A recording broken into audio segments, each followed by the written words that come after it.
Gimana sih Coach cara supaya, mendapatkan tim sales yang berkualitas? Ya. Gimana tuh?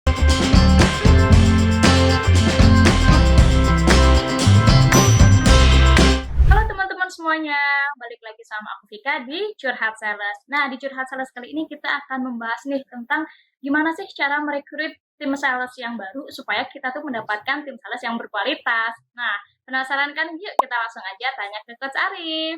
Halo Coach, Hai, apa kabar nih Coach? baik, baik. Ini langsung aja nih ya Coach Hmm. ya. Oke. Jadi gini nih Coach, ternyata nih Coach nggak sedikit nih Coach dari tim rekrutmen itu tuh yang merasa kecolongan nih Coach.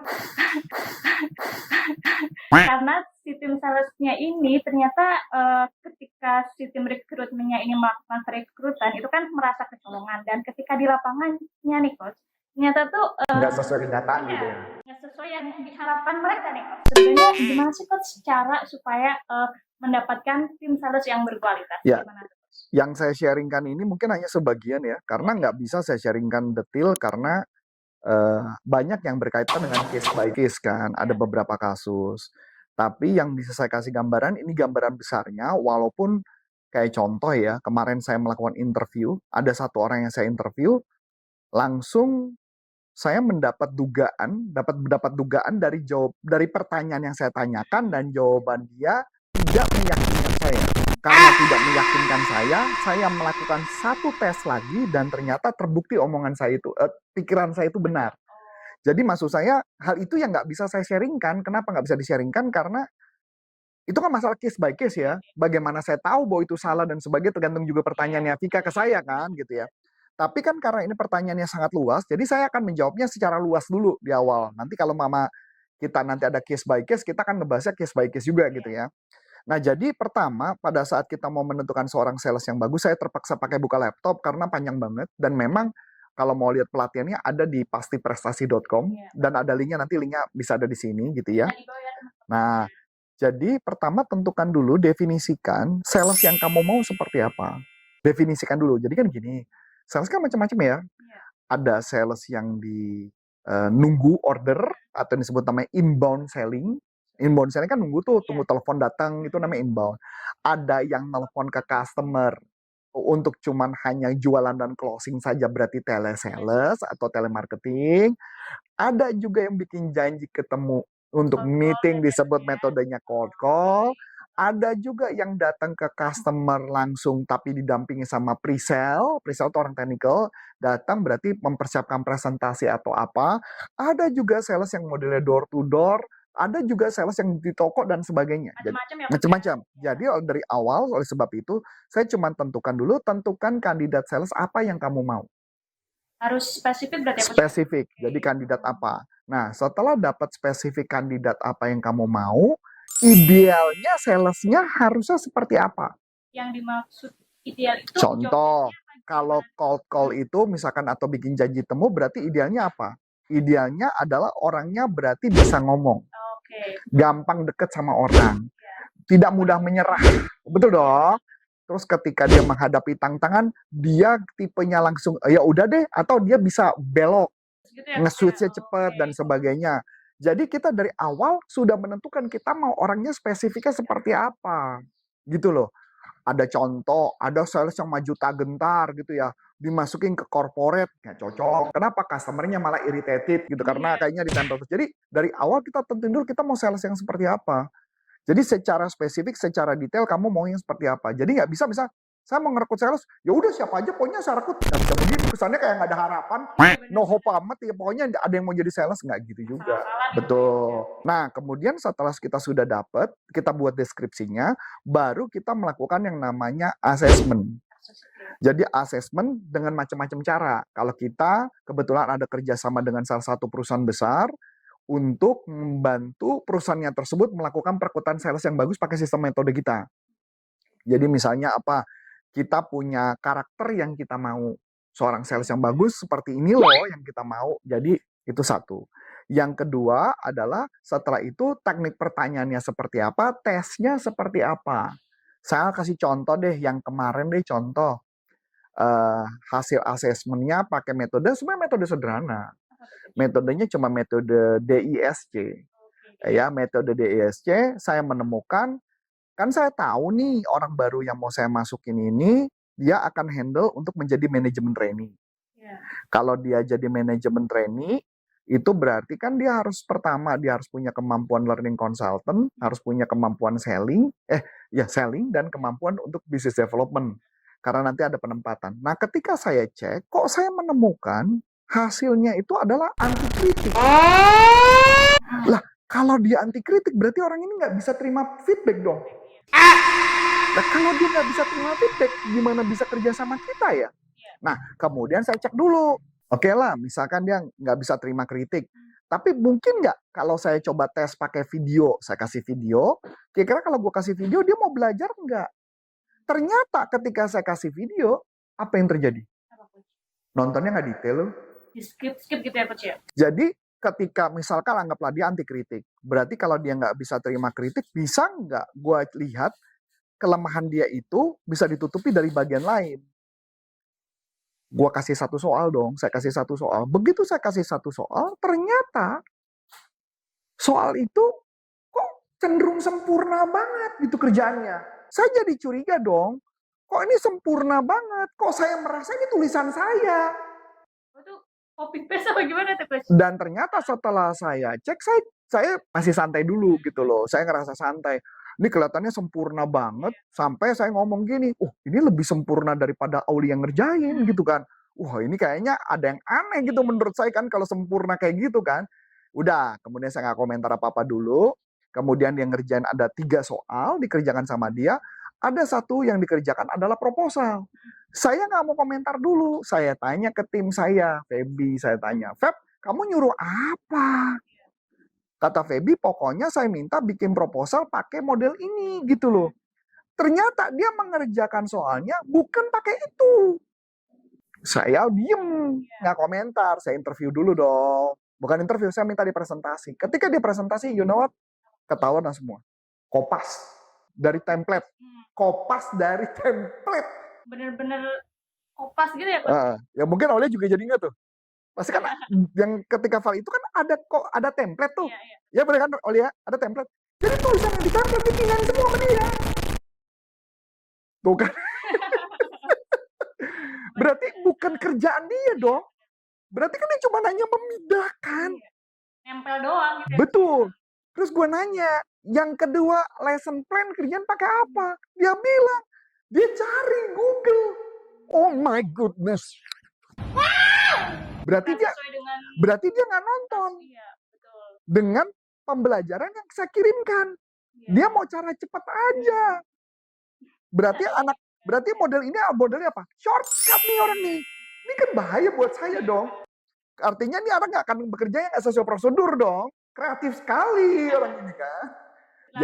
Terlalu kreatif. Yang ketiga, ketika saya minta dia buat proposal, tahu nggak proposal dari mana? Dia cari di Google dengan judul yang sama, dipindahkan, dijadikan proposal itu.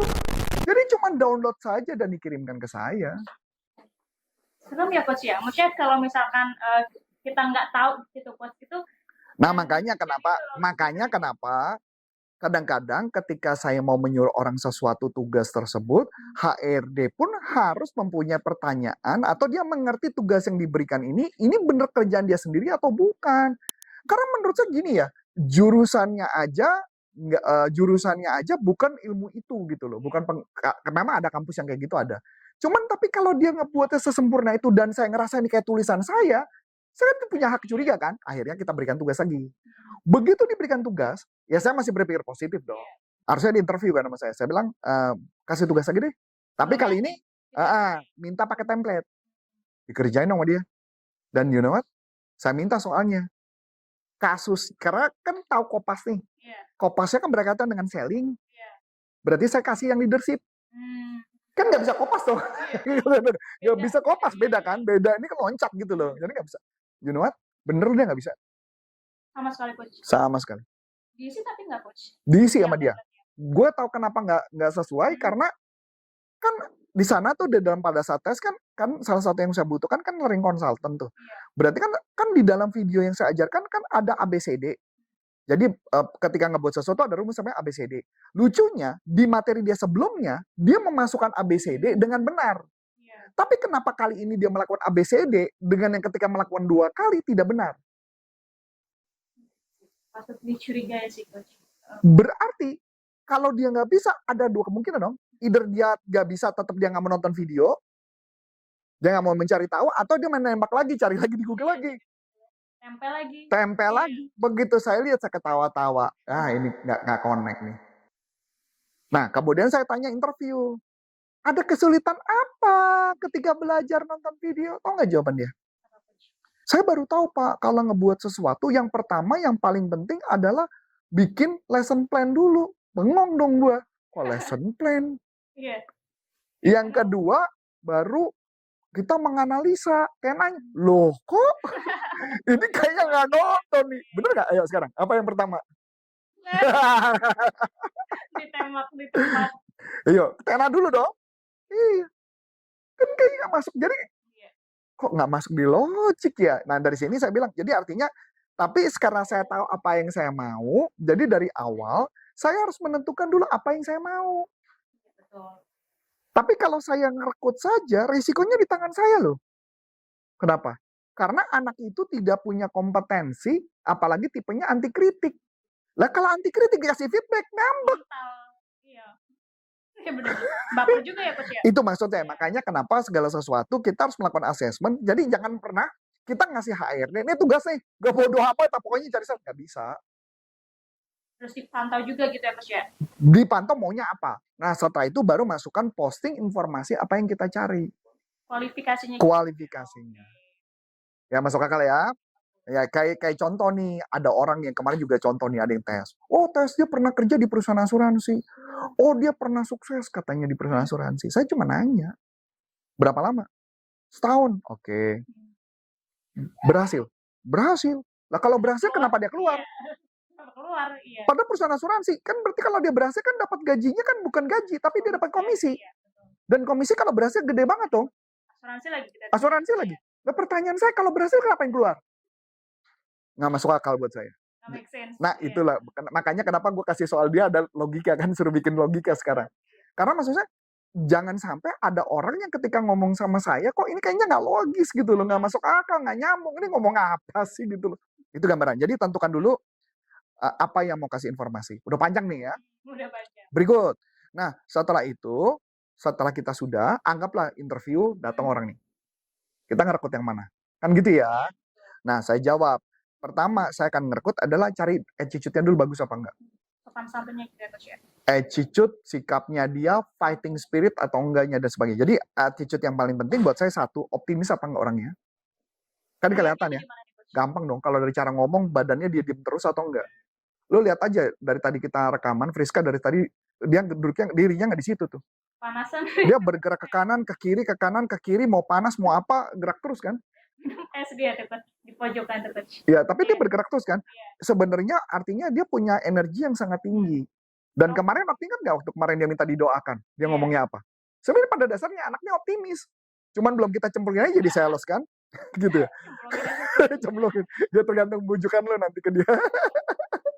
Yang kedua, membagikan kegembiraan dan kebahagiaan. Orangnya happiness. Bisa bagi nggak? Ada nggak di dia? Ada. Nah, kan? Nah, kemudian mudah bergaul. Bener dong? Iya. Nah, ya nggak? Kemudian nggak baperan. Nggak pernah mengingat masa lalu. Ingat masa lalu tuh pengertiannya adalah gua nggak bisa maju gara-gara dulu mantan bos gue. Ya, bukan berarti keterkaitan kehidupan kita juga ada. Ya, semua orang juga punya problem masa lalu. Terus dia orangnya mau nggak belajar dari kesalahan.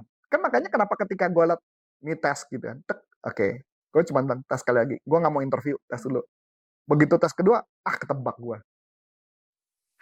Ya maksud saya gitu loh, bukan saya nggak mau buang-buang waktu, saya nggak mau buang waktu gitu. Maksudnya, ya bisa sih masuk di korporat, tapi ntar lagi juga resign. Begitu resign apa yang terjadi? Cari lagi. Bukan masalah carinya. Apa tuh, Coach? Mental orang di dalam kantor saya, ketika melihat ada orang lain resign, apa yang terjadi? Pernah dong kita ngerekrut orang yang salah, kemudian ketika itu dimasuk dan ternyata mentalnya hati kecil, dan ngeliat orang resign, dia akhirnya memutuskan, ya gue juga gak mampu dia resign, padahal kita lihat mampu. Bener nggak? Iya. Itu penting banget jadinya. Jadi artinya, dan selalu mau melihat segala sesuatu dari sudut pandang positif, dan nggak pernah takut dan self esteemnya tinggi. Self esteem itu berarti kan apa ya? Citra dirinya tinggi. Ya, jadi gampang kan kalau self esteem tinggi kan ketika tanya, siapa kamu? Ya, menurut kamu siapa? Oh saya ini mah orang biasa pak, saya orang susah. Lupakan lah itu, berarti nggak cocok tuh jadi sales. Sales tuh orangnya siapa? Kamu siapa? Oh saya adalah orang gini, punya yakin gini. Oh punya itu self esteem tinggi sekali. Dapat ya? Nah berikut, kan berarti udah jelas ya. Nah proses, wah ini panjang nih. Ini nggak tahu nih bisa jadi berapa video, saya nggak paham ini ya. Nah yang pertama adalah pasti pada saat interview ada proses. Yang pertama adalah pre-screen. Pre-screen itu artinya mencari tahu dari resumenya mana yang paling bagus-bagus yang sesuai kita butuhkan. Yang kedua kita planningkan cara interviewnya. Kemudian kita habis itu baru cek adalah histori pekerjaan. Histori pekerjaan. Kalau dia nggak bekerja, saya akan cari tahu latar belakang kuliah dia, kampusnya dia, terus dia di kampusnya kayak gimana, saya perlu tahu. Kalau misalkan di kampusnya itu ternyata dia mahasiswa yang kupu-kupu, itu gimana tuh? Kupu-kupu apa sih? Kuliah pulang. Oh, kupu-kupu di zaman gua jelek. Enggak, di zaman gua jelek kupu-kupu. Jual diri. Kuliah pulang. Oke. Di zaman gua beda loh arti kupu-kupu. Malam. Tapi ada malam. Enggak ada. Kupu-kupu doang. Atau ayam. Kalau ayam ada sekarang. Oh ayam sampai sekarang. Iya ayam masih ada sampai sekarang. Ya. Oh kuliah pulang. Iya. Saya nggak masalah. Yang penting